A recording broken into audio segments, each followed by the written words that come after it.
The night was supposed to be quiet. That's exactly why Daniel picked that little family-owned restaurant tucked into the corner of Main Street. As a single dad, his Friday nights were usually filled with reheated pizza and his daughter's favorite cartoons.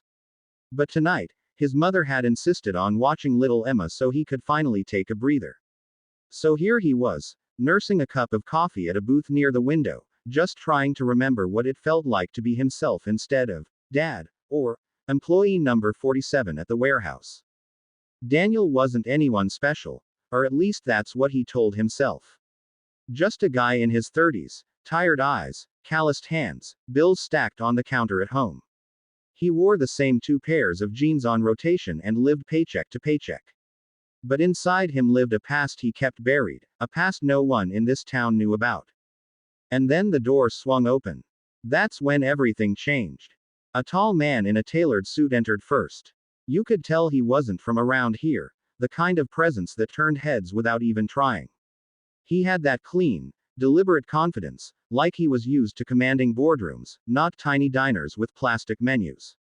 A woman with short blonde hair whispered loudly to her husband at the next table, "That's him. That's Richard Hale, the CEO of Hale Tech." Daniel had heard the name before. Hale Tech.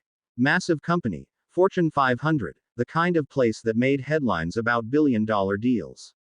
What on earth was a man like that doing in this tiny, no-name restaurant in a middle-class town? The CEO sat 2 tables away from Daniel, ordered something simple, grilled salmon, side salad. He smiled politely to the waitress, and for a moment, he looked human. Not like a headline or a billionaire. Just a man having dinner alone. But then, the door opened again. This time, 3 men walked in together. They weren't locals either. Their leather jackets, restless eyes, and the way they scanned the room told Daniel everything he needed to know. Trouble. At first, nobody noticed them heading straight toward the CEO's table. Not until one of them grabbed Hale by the collar and yanked him halfway out of his seat. The restaurant froze. Forks clattered. A child whimpered. "You think you can play games with us, Hale?" The leader snarled, his voice rough, carrying across the room. "You owe people money. Real people. And tonight, you're going to pay." The CEO struggled. "This is a public place. Let me go." But the men weren't bluffing. One shoved him back against the wall, another blocked the exit, and the third pulled something metallic from his jacket. A knife. Not big, but sharp enough to silence the room. Everyone froze. Daniel's heart pounded. He thought of Emma at home, probably laughing at cartoons with her grandma. He thought of how easy it would be to stay quiet, to just watch. He was nobody. Not a hero. Not anymore. But his body moved before his brain did. Because years ago, before the long hours at the warehouse, before being a single dad, before bills buried him, Daniel was something else. He was a Marine. He stood up slowly, every muscle remembering what his heart tried to forget. "Hey," Daniel said, his voice steady, louder than he expected. "Let him go." The men turned, surprised. The whole restaurant stared at this tired-looking single dad in a faded flannel shirt. He didn't look like a threat. That was his advantage. The leader sneered. "Sit back down, old man. This isn't your fight." But Daniel didn't sit.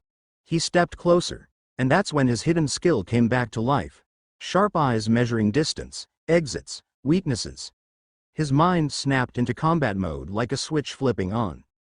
The man with the knife lunged first. Daniel moved. Fast. His hand shot out, grabbing the man's wrist, twisting until the knife clattered to the floor. Before anyone could blink, Daniel's elbow connected with the man's jaw, sending him crashing into a table. The room gasped. The other 2 attackers rushed him. Chairs toppled, glasses shattered. Daniel ducked, blocked, and countered. Every strike precise, controlled. He wasn't fighting to show off. He was fighting to end it quickly, to protect everyone in the room. One man swung wildly. Daniel sidestepped and used his momentum to slam him into the wall. The last attacker grabbed Daniel from behind, but Daniel dropped low, flipping him over his shoulder with a move he hadn't used in years. Seconds. That's all it took. 3 grown men lay groaning on the floor, stunned. The restaurant erupted into cheers, claps, and gasps of disbelief. Daniel stood there, breathing hard, his chest heaving. He wasn't proud, He wasn't smiling. He just felt the old familiar weight, the weight of someone who'd done what had to be done. The CEO stared at him, eyes wide. Slowly, he stood and straightened his suit. "You just saved my life." Daniel shook his head. "Just did what anyone should." But Hale looked at him like he was more than anyone. The police arrived minutes later, dragging the attackers out. Statements were taken. The waitress brought Daniel a glass of water, her hands still shaking. People whispered his name like he was suddenly someone else. When things calmed, the CEO walked over. "What's your name?" "Daniel." "Daniel," Hale repeated, like he wanted to remember it. "I don't forget people who stand up when everyone else stays seated. What you did tonight, there aren't many who could." Daniel shrugged. "Just instincts." But Hale wasn't done. He sat across from Daniel, leaning in. "You're a single dad, right?" He had overheard the waitress earlier when Daniel had mentioned his daughter. "How do you do it?" Daniel hesitated, then answered honestly. "One day at a time. Sometimes I don't know how. I just do it for her." Hale studied him quietly, like the billionaire CEO was learning something he couldn't buy with all his money. Finally, he said, "People look at me and see success, power. But tonight, I felt powerless until you stood up. You reminded me what real strength looks like. It's not about money or control. It's about responsibility.